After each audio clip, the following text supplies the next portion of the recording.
요한복음 4장 10절에서 19절까지 읽겠습니다. 4장 10절에서 19절까지 먼저 읽고 그리고 28절, 29절 읽겠습니다. 요한복음 4장 10절에서 19절 함께 읽겠습니다. 시작. 예수께서 대답하여 이르시되 내가 만일 하나님의 선물과 또 내게 물 좀 달라 하는 이가 누구인 줄 알았더라면 내가 그에게 구하였을 것이요 그가 생수를 내게 주었으리라. 여자가 이르되 주여 물기를 그릇도 없고 이 운물은 깊은데 어디서 당신이 그 생수를 얻겠사옵나이까? 우리 조상 야곱이 이 운물을 우리에게 주셨고 또 여기서 자기와 자기 아들들과 짐승이 다 마셨는데 당신이 야곱보다 더 크니까? 예수께서 대답하여 이르시되 이 물을 마시는 자마다 다시 목마르려니와 내가 주는 물을 마시는 자는 영원히 목마르지 아니하리니 내가 주는 물은 그 속에서 영생하도록 솟아나는 샘물이 되리라. 여자가 이르되 주여 그런 물을 내게 주사 목마르지도 않고 또 여기 물 기르러 오지도 않게 하옵소서. 이르시되 가서 네 남편을 불러오라. 여자가 대답하여 이르되 나는 남편이 없나이다. 예수께서 이르시되 네가 남편이 없다는 말이 옳도다. 너에게 남편 5이 있었고 지금 있는 자도 네 남편이 아니니 네 말이 참되도다. 여자가 이르되 주여 내가 보니 선지자로소이다. 아멘.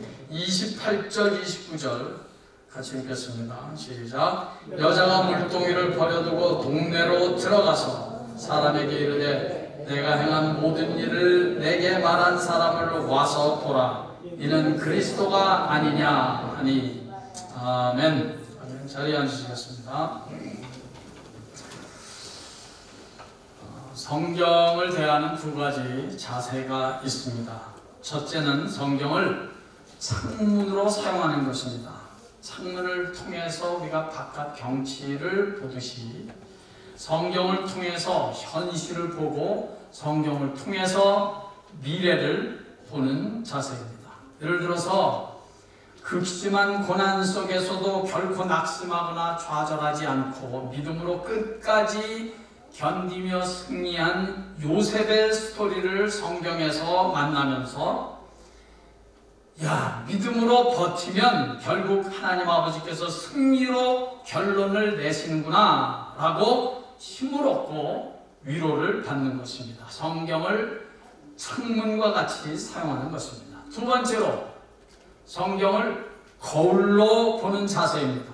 성경을 통해서 다름 아닌 나 자신을 보는 것입니다.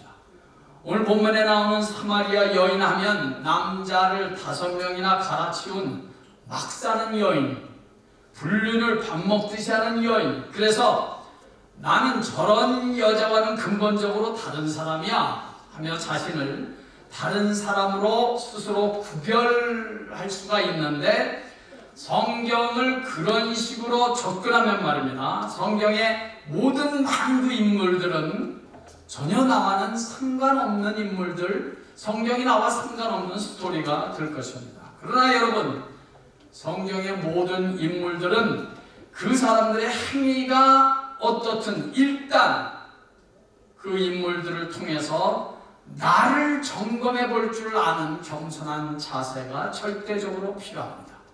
성경을 거울로 삼아야 하기 때문입니다. 여러분, 은 30에 예수님을 팔아넘긴 가룟 유다, 우리와는 전혀 상관없는 사람입니까? 아닙니다. 현대판 가룟 유다는 얼마든지 있을 수 있습니다. 돈 몇 푼에 믿음을 저버리고 말씀을 저버리는 사람 많잖아요. 가늠하다가 현장에서 잡혀온 여인도 보십시오. 몰려온 사람들이 분노하면서 돌을 집어들고 막 죽이려고 했습니다. 그때 예수님께서 말씀하시기를 누구든지 죄 없는 자가 돌로 쳐라. 예수님의 그 말 한마디에 군중들은 손에 든 돌을 다들 한 사람 한 사람씩 내려놓고 그 자리를 떠났습니다. 왜 그랬습니까? 그 여인을 통해서 자신들의 모습을 그 군중들이 보았기 때문입니다. 그것이 바로 성경을 거울로 대하는 우리들의 자세가 돼야 하는 것입니다. 오늘 사마리아 여인의 사건도 마찬가지입니다. 성경을 읽는 모든 독자들은 이 여인을 통해서 내 자신의 모습을 볼 줄 알아야 합니다. 그리고 이 사건을 통해서 인생을 볼 줄도 알아야 합니다. 그것이 성경을 우리에게 주신 하나님의 의도입니다. 저는 이 사마리아 여인의 스토리를 읽을 때마다, 묵상할 때마다 인생의 허무함을 봅니다. 한번 물 길러 왔다고 해서 끝나는 것이 아니라 또 물 길러 나와야 하고 또 나와야 하고 평생을 물을 길러 나와야 물을 마시지 않겠습니까? 그렇게 한평생을 가는 거, 그게 인생 아니겠습니까? 그런데 여러분, 어떤 이는 돈, 재물이라는 우물에서 열심히 그것들을 길어 올려 보지만 한 번도 진정한 만족, 진정한 행복, 진정한 삶의 의미를 길어 올리지는 못합니다. 어떤 이는 건강, 어떤 이는 자녀, 어떤 이는 쾌락이라는 우물에서 열심히 나름대로 어떤 그 만족을, 행복을 길어 보려고 열심히 살지만 결국은 그들이 원하는 것을, 진정한 사랑, 진정한 행복, 진정한 만족을 길어 올리지 못합니다. 오늘 본문의 사마리아 여인은 남편을 5번씩이나 바꾸었지만 그 누구에서도 진정한 사랑과 만족과 행복을 만나지 못했고 남는 건 결국 좌절, 낙심, 실망, 그리고 허무함이었습니다. 그래서 여러분, 저는 그리스도인이라면 한 번쯤은 좀 처절하리만큼 인생의 허무함을 실감해 봐야 된다는 생각을 합니다. 그러면 그럴수록 더욱더 예수를 붙잡게 되고 이 땅 위의 것에 대한 헛된 것을 실감해 봐야 이 땅에 없는 영원한 것, 가치 있는 것, 예수 그리스도에게 시선을 돌리게 되기 때문이라고 믿기 때문입니다.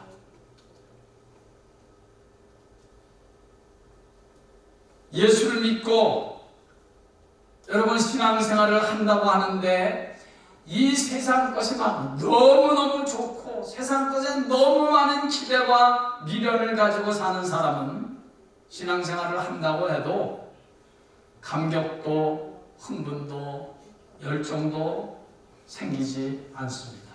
그냥 신앙생활은 그저 뭐 종교생활 정도지 그냥 그저 그렇고 그렇습니다. 이 땅에 있는 것이 결국은 다 그렇습니다. 저희 교회에 계신 저보다 연세가 많으신 그런 연장자 분들께는 좀 죄송한 말씀이 되겠습니다만은 저는 요즘 그렇게 건강이 시원치 않습니다. 몇 년 전만 하더라도 그렇지 않았는데 요즘 시원치 않습니다.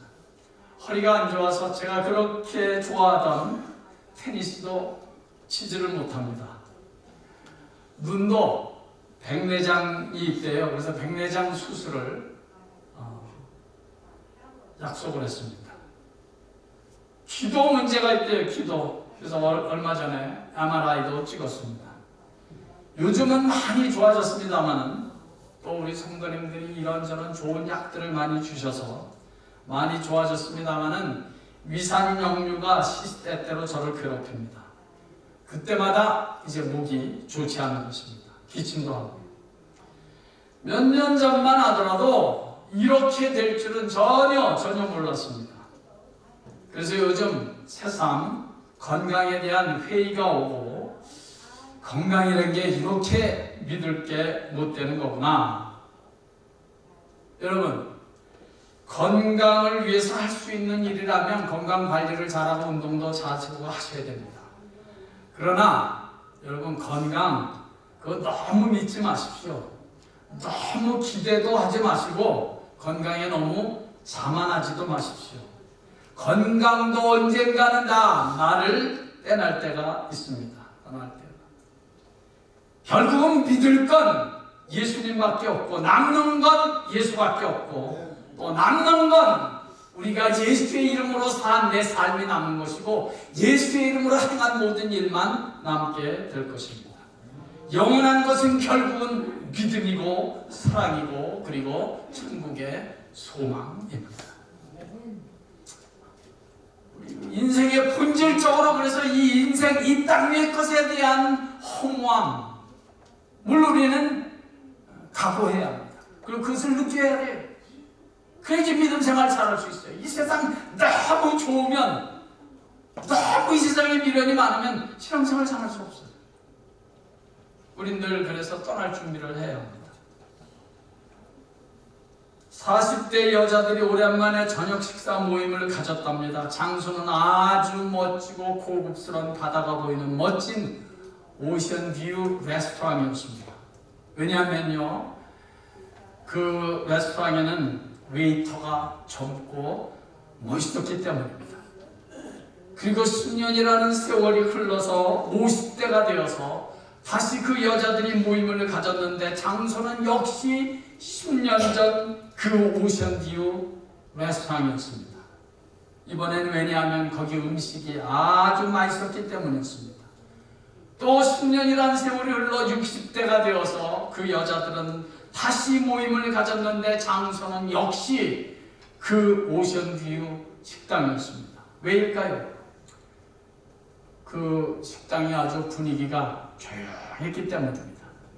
세월은 또 여지없이 흘러서 70대가 된 그 여자들이 또 모임을 가졌습니다. 장소는 역시 그 오션뷰 식당이었습니다. 이유가 뭔지 아십니까? 그 레스토랑은 휠체어가 잘 들어갈 수 있는 식당이었기 때문이었습니다. 시간은 또 흘러서 저들이 80대가 되었고 저들은 또 모임을 가졌습니다. 역시 장소는 그 오션뷰 뷰티풀 레스토랑이었습니다. 왜인 줄 아십니까? 저들은 그 식당을 처음 가보는 식당이라고 생각했기 때문입니다. 여러분, 그것이 우리 사람들이 혹 여러분들이 자라가는 건강에 언젠가는 그 건강이 맞이할 그런 것들 아니겠습니까? 그런 것이 인생입니다. 이것이 무슨 말인지 모르신 분은 옆에 분들이 좀 나중에 도와주시기 바랍니다. 인생은 허무하다 못해 허망한 것입니다. 젊음도 건강도 미모도 그 어떤 세상 즐거움, 세상 자랑, 내가 이 땅에서 붙잡고 살았던 그 어떤 것도 세월과 함께 다 내려놓아야 할 때가 있는 것이 우리네 인생입니다. 이 땅에 그 어느 것도 진정한 만족과 진정한 행복은 없습니다. 너무 큰 기대, 너무 많은 미련 갖지 마십시오. 우리 그리스도인들은 이 진리를 빨리 깨달을수록 그래야 오직 예수 그리스도에게만, 저 영원한 천국에만, 영원한 것에서 위에서부터 부어주시는 하나님의 은혜에만 우리가 자꾸 우리의 시선을 집중하게 되는 것입니다. 이스라엘의 역대 왕 가운데 가장 많은 부와 재물을 드렸던 솔로몬 왕은 이 진리를 안타깝게도 다 늙어서 죽을 날이 가까웠을 때 비로소 깨닫습니다. 그래서 헛되고 헛되며 헛되고 헛되니 모든 것이 헛되도다 라고 5번씩이나 헛되다는 말을 외치면서 전도서를 기록하게 됩니다. 늦게라도 깨달았다는 점에서 참으로 다행입니다. 많은 한평생이라는 귀한 세월을, 한평생의 좋은 건강과 젊음의 시간들을 그는 낭비한 인생으로 살았습니다. 그런 의미에서 솔로몬 왕 그는 실패한 인생입니다. 솔로몬 왕은 전도서에서 그의 마지막 결론을 그래서 이렇게 내립니다. 그것은 얼마나 다행스러운 일인지. 전도서 12장 13절 이 일의 결국을 다 들었으니 하나님을 경외하고 그의 명령들을 지킬지어다. 이것이 모든 사람의 본분이니라. 무슨 뜻입니까? 이제나 솔로몬 왕은 인생이 얼마나 헛된 것인가를 너희들에게 다 말했다. 그러니 너희들은 오직 나처럼 살지 말고 이 헛된 인생에 너희들이 한평생 다 투자하면서 살지 말고 너희들은 오직 먼저 하나님을 경외하고 그 하나님을 예배하고 그의 말씀을 지키며 살아야 한다. 그것이 하나님께서 너희들을 하나님의 자녀로 삼으신 목적이다. 그것이 그리스도인의 본분이다. 그것이 솔로몬 왕의 마지막 인생 선배로서의 마지막 유언적인 말씀이었던 것입니다. 사랑하는 성도 여러분, 잊지 마십시오. 예수를 믿고 거듭났다는 것은 헛된 것과 헛되지 않은 것에 대한 구별 능력이 생긴 것을 의미합니다. 이 구별 능력이 생긴 것이 아니라면, 생기지 않았다면 그 사람은 온전한 그리스도인의 삶을 살아갈 수 없습니다. 그리스도인이 됐다는 것은 영원한 것과 영원하지 않은 것들에 대한 구별 능력이 생긴 사람들을 말합니다. 여러분들은 어떠십니까? 그 구분이 분명히 생겨서 더 가치 있고 더 영원하고 더 좋은 것을 붙잡고 고를 삼고 살아가십니까? 신앙생활을 한다는 것은 이 땅 위의 것은 아무리 마시고 또 물을 길고 또 물을 길어도 여전히 목마른 것과 영원히 목마르지 아니하는 것이 무엇인지에 대한 구별 능력이 확실하게 생긴 것, 그것이 믿음입니다. 그것이 예수 믿는 것입니다. 이런 신령한 거룩한 구별 능력으로 주님이 오라고 하시는 그날까지 보람있고 가치 있게 남은 평생을 살아가시기를 예수의 이름으로 간절히 축원합니다. 둘째로, 사마리아 여인이 예수를 믿게 된 사건은 막혔던 주님과의 소통이 시작됐다는 아주 중요한 의미가 있습니다. 소통, communication, 소통. 이 사마리아 여인이 주님을 만나기 전까지는 주님과의 소통이 이게 말이 통하지가 않는 거예요. 주님께서 말씀하시기를 이 물을 먹는 자마다 다시 목이 마르지만 내가 주는 물을 먹는 자마다 영원히 목마르지 않을 것이다 라고 말씀하시니까 이 여인은 아니 이 동네 운물이라고는 이거 하나뿐인데 그런 물이 어디 있습니까? 그런 물이 있으면 내게도 좀 알려주세요 라고 동문서답을 하죠. 주님은 지금 거룩한 물, 신령한 물, 성령의 물을 말씀하시는데 이 여인은 오직 드링킹 워터를 지금 말하고 있는 것입니다. 소통이 안 되는 것입니다. 불통이죠, 불통. 여러분, 예수를 믿고 신앙생활을 한다는 것은 신령한 귀가 열려서 하나님 아버지의 말씀을 들을 줄 아는 것입니다. 하나님을 음성을 듣기 시작하는 거예요. 세상에서는 결코 들을 수 없는 하나님 아버지의 말씀을 듣고 깨달아 그 말씀에 응답하고 그 말씀을 기대하며 그 말씀에 흥분하고 그 말씀에 순종하며 살아가는 것, 그것이 소통이고 그것이 신앙생활입니다. 그래서 여러분, 예수 그리스도께서 요한계시록에 등장하는 언급되는 7 교회를 향하여 계속해서 똑같은 말씀을 하시는 거예요. 귀 있는 자는 성령이 교회들에게 하시는 말씀을 들을지어다. 7번 반복하세요. 7번. 귀 있는 자는 성령이 교회들에게 하시는 말씀을 들을지어다. 7번. 잠깐만, 7번. 왜? 들어야 소통이 시작되고 소통이 돼야 신앙생활이 가능하니까.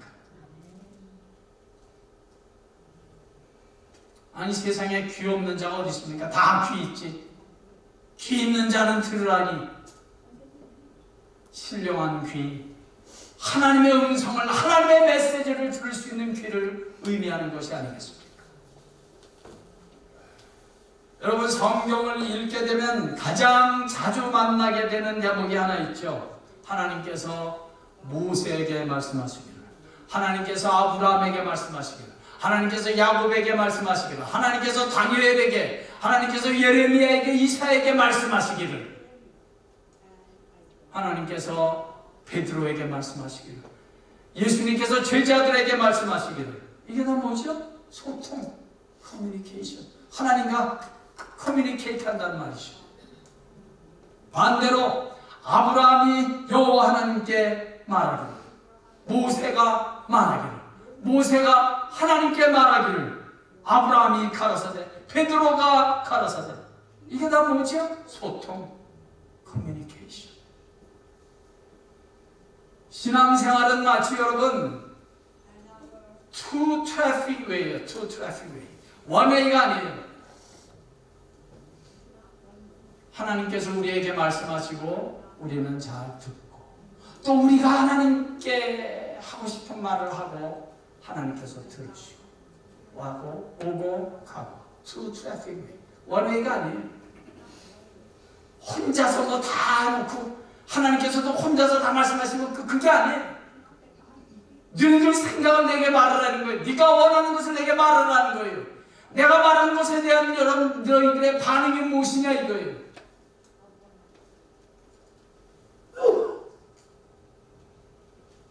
나만 일방적으로 하나님 뭐 이것 주세요, 저것 주세요, 이것도 주세요. 일방적으로 나만 뭐 달라고 하는 것만, 그것은 결코 건강한 소통의 신앙생활이 아닙니다.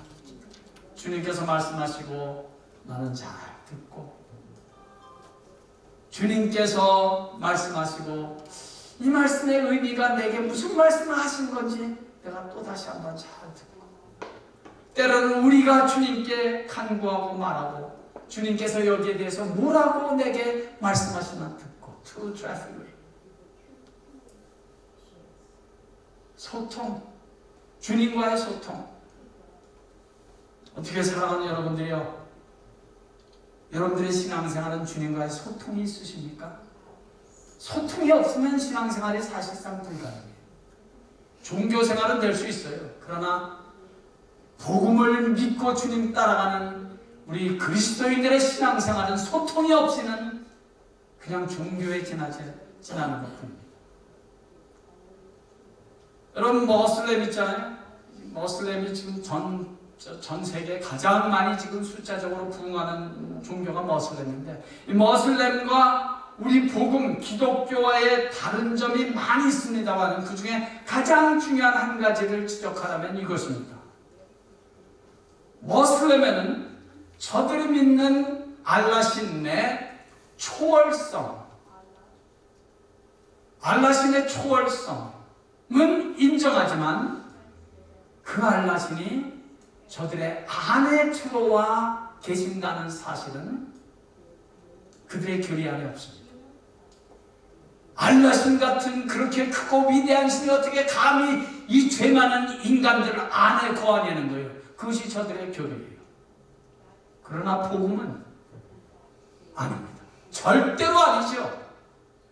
물론 우리 복음도 우리 그리스도인들도 하나님의 전능하신 하나님의 초월성을 믿습니다. 그뿐 아니라 우리 그리스도인들은 하나님 아버지께서 우리 안에 말씀으로 천지를 창조하신 그 하나님 아버지께서 우리 안에, 여러분들 안에 들어와 계셔서 우리에게 말씀하시고 우리와 함께 하시고 듣기도 하시고 말씀도 하시고 우리와 교제하시며 대화하시는, 우리와 소통하시는 하나님이라는 사실을 절대로 잊지 마십시오. 그게 복음이에요. 그것이 복음 안에서의 신앙생활이에요. 신학적으로 그것을 하나님의 내재, 성령님의 내재라고 말합니다. 하나님이신 예수 그리스도는 죄인된 인간과 소통하시기 위해서 사람의 몸을 입고 이 땅에 오시지 않았습니까? 그래서 성육신하며 소통하기 위해서 오셨어요. 그러므로 우리 사랑하는 HD 은혜교회 성도 여러분, 머슬렘처럼 신앙생활 하지 마십시오. 주님과의 대화도 없고 교제도 없고 주님과의 친밀한 만남도 없고 내 안에 계신 성령 하나님과의 교제도 교통도 없는, 소통이 없는 그런 머슬렘적인 신앙생활 하지 마십시오. 그건 죽은 신앙생활. 요즘 젊은 애들이 이런 말 잘 하죠. 너 쟤랑 사겨? 예. 너 쟤랑 사겨? 뭐 교제하냐? 뭐 그런 말이겠죠. 먼저 우리 동영상을 통해서 요한일서 1장 3절 말씀을 한번 다 같이 읽어볼까요? 요한일서 1장 3절. 제가 읽을까요? 제가? 다 같이 시작. 우리가 보고 들은 바를 너희에게도 전함은 너희로 우리와 사귐이 있게 하려 함이니 우리의 사귐은 아버지와 그의 아들 예수 그리스도와 더불어 누립니다. 믿으시면 아멘 하십시오. 아멘. 아멘. 그렇습니다, 여러분. 예수 안에서 예수를 믿는다는 것은 우리의 신앙생활은 예수와 사귀는 거예요. 사귀는 거예요. 예수와 함께 사귀는 거예요. 내 삶의 현장에서 혹은 내 고통과 문제 현장에서 그 고난과 문제를 통해서 예수님과 더 깊게 사귀는 거예요. 사귀는 거. 우리의 사귐은 아버지와 그의 아들 예수 그리스도와 더불어 누리는 것이다. 예수 그리스도의 친밀한 사귐, 대화, 교제, 소통, 그것이 있는 믿음생활, 신앙생활. 사랑하는 우리 HD 은혜교회 성도들은 그런 좀 실감나고 그런 생동감이 있고 그런 만남과 사귐이 있는 신앙생활을 남은 평생 하실 수 있기를 예수의 이름으로 간절히 축원합니다. 그러므로 주님과의 소통을 위해서 매일매일 말씀을 좀 펴십시오. 제가 뭐 이 시간에 좀 손 좀 들어보시라고 좀 특별히 장로님들 손 좀 들어보시라고 좀 그랬으면 좋겠는데 지금 뭐 그럴 시간은 없고 장로님부터 좀 모범적으로 좀 앞장서세요. 권사님들, 예, 앞장서세요. 독한 남자, 독한 여자 되시고 계십니까? 예, 이게 지금 소통이 잘 되고 있습니까? 성경을 독한 여자, 남자. 그래야 소통이 되죠. 매일매일 말씀으로 주님과 소통하셔야 돼요. 매일매일 기도에 무릎을 꿇으면서 주님과 소통해야 합니다. 모세가 호렙산에서 떨기나무에 불이 붙었는데 불이 꺼지진 않고 그냥 타진 않는 거예요. 나무가 타진 않고 불이 꺼지지 않아요. 이런 현상 속에서 모세가 하나님의 음성을 듣지 않습니까? 모세야, 모세야, 이리로 가까이 오지 마라. 네가 선 곳은 거룩한 땅이니 네 발에서 신을 벗어라. 그런데 여러분, 모세가 서 있는 그곳이 왜 거룩한 곳이란 말입니까? 네가 선 곳은 거룩한 곳이니. 왜? 거기는 뭐 특별한 데가 아니에요. 모세가 늘 평소에 양치던 곳이고 뭐 양이 뭐 배설물을 뭐 걷다가 뭐 실례하는 곳이고 그런데 그냥 평소에 그저 평범한 그런 곳이에요. 그런데 갑자기 왜 그곳이 네가 선 곳은 거룩한 곳이 된단 말입니까? 왜? 하나님이 모세에게 말씀하시는 곳이기 때문에 그렇습니다. 하나님께서 모세와 소통하는 곳이 되기 때문에 하나님의 음성이 들리는 곳이니까 그곳이 거룩한 곳이 되는 것입니다. 하나님과 모세와의 소통이 이루어지는 것. 하나님과 아무개와의 소통이 이루어지는 그곳이 여러분들의 삶의 현장에서 거룩한 장소, 거룩한 곳이 되는 것입니다.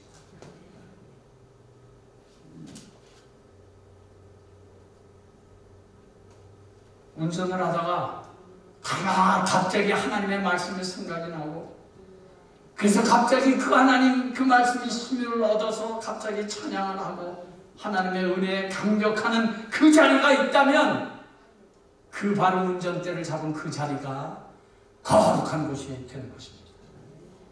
예수의 이름으로 기도하는 여러분들의 리빙룸이 바로 거룩한 곳입니다. 이렇게 주일날에 교회 와서 예배드리는 곳만이 거룩한 곳이 아니에요. 여러분들이 살아가는 삶의 그 자리가 내가 예수 이름을 부르고 하나님의 말씀을 묵상하며 감사해서 찬양하고 기도하는 그 자리라면, 그것도 역시 거룩한 곳이 되는 것입니다. 그 거룩한 곳에서 하나님과의 소통이 이루어지는 것입니다. 그런 은혜가, 그런 복된 거룩한 자리가, 그런 주님과의 소통이 끊어지지 않는 그런 수준 높은 성령 충만한 남은 평생 되시기를 다시 한번 예수의 이름으로 간절히 축원합니다. 빌리그리암 전도팀에서 늘 찬양을 부르던 킹 윅스라는 분이 계십니다. 그분은 시각 장애인이었습니다. 그분이 이런 말을 했어요. 나를 인도하는 사람은 저 멀리 장애물이 있으니까 조심하십시오 라고 말하지 않습니다. 내 바로 앞에 있는 것을 말해줍니다. 그렇습니다, 여러분. 우리는 한 달 후, 1년 후, 10년 후의 일을 미리 알고 가는 게 아니에요. 알 필요도 없고요. 예배 드리면서 하나님의 말씀을 묵상하면서 깨닫고 감동된 그 하나님의 음성, 하나님의 말씀을 붙잡고, 또는 내가 매일매일 읽고 묵상하는 그 말씀을 붙잡고 그 말씀과 기도로 주님과 소통하면서 매일매일 믿음으로 살다 보면 주님이 인도하시는 그 목적지에 어느덧 도착해 있는 것입니다. 이 찬송 아시죠? 주와 같이 길 가는 것 즐거운 일 아닙니다. 우리 주님 걸어가신 발자취를 밟겠네. 한 걸음 한 걸음 주 예수와 함께 날마다 우리는 걷겠습니다. 한꺼번에 50보 100보를 걷는 게 아니에요. 매일매일 날마다 한 걸음 주 예수와 함께 한 걸음씩 말씀과 기도로 주 예수와 함께 길 가는 것, 그것이 우리의 신앙생활입니다. 매일매일 말씀과 기도 속에서 주님과 소통하면서, 주님과 교제하면서, 주님과 사귀면서 따라가는 사람은 1년 후, 10년 후 일은 몰라도 전혀 문제가 되지 않아요. 하루하루 주님과 함께 길 가는 것이, 그것이 즐겁고 기쁘고, 주님이 알아서 내가 갈 길 인도할 텐데 뭐 걱정될 게 있단 말입니까? 1년 후, 10년 후에 일을 할 필요 없어요. 주님과 함께 가는 하루하루가 모여서 1년도 되고 평생도 되는 것이니, 그런 믿음 생활을 하시기를 간절히 부탁합니다. 주님과의 소통이 이루어지자 예수님을 주님으로 메시아로 알고 믿게 되었습니다. 드디어 이 사마리아 여인이. 그리고 이 여인이 예수님을 그렇게 만나고 나서 어디로 갑니까? 놀랍게도 자신이 그렇게 만나기조차 싫어했던 동네 사람들, 동네로 들어갑니다. 동네로. 그 여인은 예전에는 사람 만나는 조차 싫어서 우물에 물을 길러가는 것도 사람들이 나오지 않는 정오 시간을 이용해서 나갔던 여인 아닙니까? 그런데 지금 자기 말로 자기를 그냥 아주 이상한 눈초리로 보는, 자기를 아주 재수없는 눈초리로 보는 그 사람들이 우글거리고 있는 그 동네로 자기 말로 지금 들어가는 것입니다. 자기에게 늘 손가락질을 하고 저 여자 이런 사람들이 살고 있는 그 동네로 지금 들어가고 있는 거라고요. 물동이는 버려두고 동네로 달려갑니다. 그리고 단호하게 외쳤습니다. 와보라! 이는 예수 그리스도가 아니냐? 이는 메시아가 아니냐? 와봐라. 내가 그 예수를 만났다. 내가 메시아를 만났다. 여러분, 예수를 제대로 만난 한 사람의 이 놀라운 변화를 보십니까? 어떻게 저와 여러분들에게는 이 변화가 있습니까? 이것이 바로 예수의 능력이고 복음의 능력이고 십자가의 능력입니다. 예수를 만난 자만이 보여줄 수 있는 변화의 능력입니다. 이젠 더 이상 그녀는 사람을 피해 다니지 않습니다. 더 이상 기죽지 않습니다. 눈치 보지 않습니다. 왜? 예수로 회복됐기 때문입니다. 이젠 예수 그리스도로 당당해졌기 때문입니다. 내가 만난 예수, 내가 믿는 예수, 이제 내 안에 내재하시는 예수 그리스도 때문에 우리도, 저와 여러분도 그 어떤 사람에게도 다가가서 예수를 소개하고 전하고 외치는 자가 되어야 합니다. 내가는 믿음의 길을 방해하고 힘들게 하는 여러 가지 종류의 고난과 문제의 한복판으로 돌파해서 나아가야 합니다. 그때 예수의 능력이 드러나는 것이고, 그때 내가 미처 예상하지 못하고 알지 못했던 하나님께서 예비하신 멋진 길을 만나고 그런 길이 열리게 되는 것입니다. 저는 이것을 믿음의 돌파력이다, 그렇게 말하고 싶어요.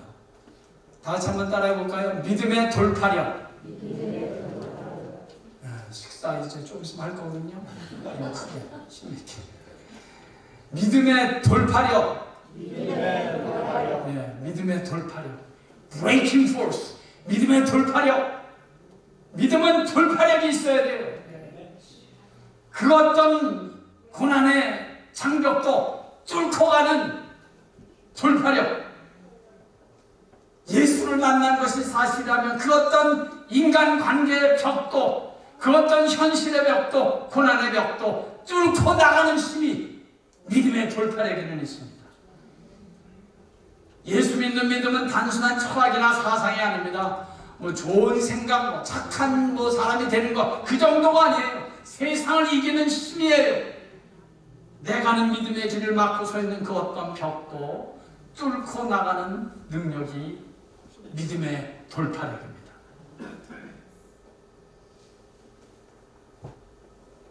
잊지 마십시오. 믿음은 세상을 이기는 돌파력입니다. 예수님께서 십자가를 지시기 전에 겟세마네 동산에서 기도를 다 마치셨습니다. 이제 로마 군병들에게 잡히실 일만 남았습니다. 기도를 마치시고 베드로, 야고보, 요한과 함께 동행했던 제자들에게 돌아오셔서 예수님께서 입을 여셨습니다. 보라! 때가 가까웠으니 인자가 죄인의 손에 팔리오니라. 그리고 그 다음 계속해서 주님께서 하신 말씀이 제게는 큰 은혜가 되고 축복이 됩니다. 마가복음 14장 42절의 말씀입니다. 예수님께서 말씀하시기를 다 같이 읽겠습니다. 시작. 일어나라, 함께 가자. 보라, 나를 파는 자가 가까이 왔느니라. 아멘. 일어나, 함께 가자. Rise and let's go. 일어나, 함께 가자. 어디로 가시자는 거예요? 도망가자는 거예요? 숨자는 겁니까? 무서우니까? 물론 아닙니다. 자신들을 죽이려고 혈안이 되어 있는 바리새인들, 제사장들이 있는 곳으로 가자는 거예요. 일어나, 가자. 자신을 잡아서 십자가에 넘겨준 로마 병사들이 있는 곳으로 가자는 거예요. 무슨 말입니까? 피하지 않고 숨지 않고 돌파하시겠다는 겁니다. Rise and let's go! 어디로? 문제가 있는 곳으로. 이것이 믿음의 돌파력입니다.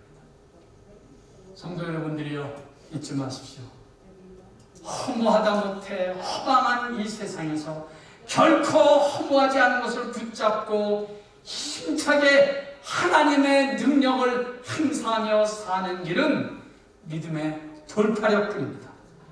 죄와 허물로 충만한 이 세상에서 거룩을 지키며 하나님의 자녀답게 하나님과 소통하며 당당하게 사는 길은 믿음의 돌파력뿐입니다. 고난과 문제가 늘 출렁거리는 이 세상에서, 내 인생에서 멋지게 승리하는 길은 믿음의 돌파력뿐입니다.